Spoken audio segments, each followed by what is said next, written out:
Hey everyone, welcome to another pre-recorded video because you are seeing this on Saturday in the future, and it's currently Wednesday the 3rd as I'm filming this at 5:53 a.m. because I ended up waking up 2 hours before my alarm, and yeah. So today is going to be another writing video, and I'm going to be talking about naming chapter headings because I talked about naming characters in the last one, which I'll leave here at the end of the video. And I ended up coming up with this idea while filming that one and thought it would be interesting because naming chapter headings is one of my favorite things as well. And I just love the whole writing process in general, but when it comes to naming the chapter, I usually wait until after the chapter is done. And what's interesting is sometimes I'll use chapter heading names and sometimes I won't. Originally, I did have chapter heading names. No, I didn't really have chapter heading names, and then I put them so that I would have chapter heading names, but all of them have are completely changing from this draft to the one I'm currently working on in that book, which is my book Zamora. And how I go about choosing the chapter heading name is I finish this chapter and then I go back through, and sometimes I just go on straight on to the next chapter and continue the book, or I pause for a moment and look through all of the pages and see what sticks out, or certain words or phrases that stick out. So in my book Zamora, I have 2 books up right now. In chapter 1, it is Azora's chapter because it's a 3-person point, or it's told from 3 points of view, and this chapter is called Unwelcomed. Now this fits this chapter because Azora really is unwelcomed to his son and his family because his son doesn't want his family to know who he really is and who they really are. And so it's not actually, the word is not actually in the chapter. It's just what speaks to me while I look back through this chapter, and I figured that actually really fits because he is unwelcomed pretty much anywhere because of who he is, and he's an immortal warlock, and warlocks are not allowed. No magic is allowed in any part of the country. And he's not allowed even in the forest where the fairies are because the fairies will kill him. They're the only ones that know how to kill his kind. And Zamora her chapter is black as coal because that is the very last line in this chapter. Yeah, the very last line in this chapter, because her heart is beginning to turn black as coal.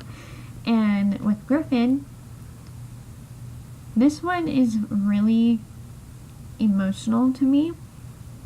A lot of Griffin stuff is really emotional to me, and because I have such an emotional attachment to him in particular. And he is in chapter 3, and this is Carved Reflection. I chose this name because it really, both words are in the first page of chapter 3. They are towards the bottom, and it says, I had carved that reflection. Because he's talking about the reflection that he's seeing in his blade. And I'll just kind of say, or read you that sentence. So I wrote, this person staring back at me, he's an assassin, a murderer. I had carved that reflection.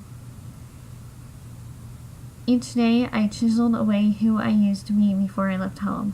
Each day I took a piece of me or I took away a piece of me to add a new layer of the rotten person that I am now. That is probably one of my new favorite things that I've added into this. It wasn't originally there, but I feel like it adds such a deeper reflection to him, and I just really love it. And the next chapter is called Alone, because Zamora is completely alone.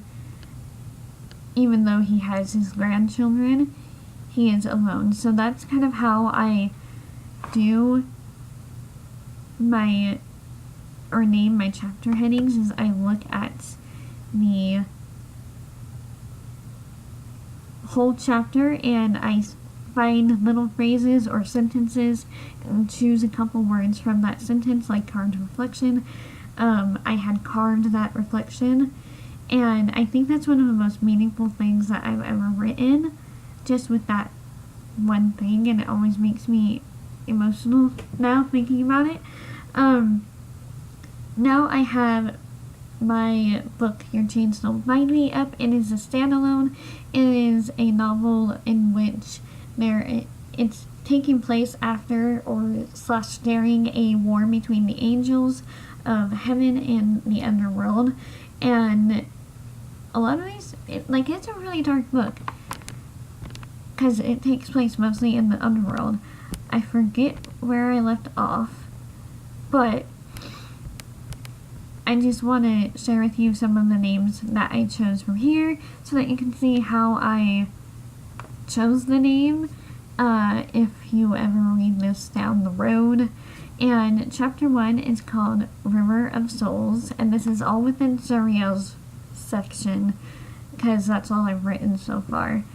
So, River of Souls, and that just comes there because they actually are, she and another character, the other main character, Nathaniel, are almost thrown into the River of Souls, so it was really, really fitting there.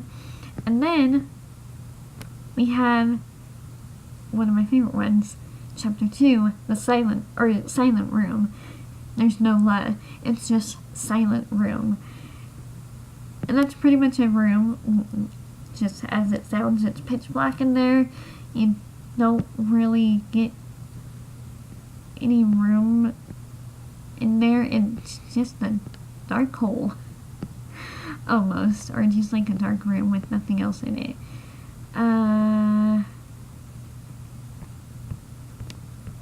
I think I'll save the other ones because they're not really as exciting. I have ones like Yes and Escaping,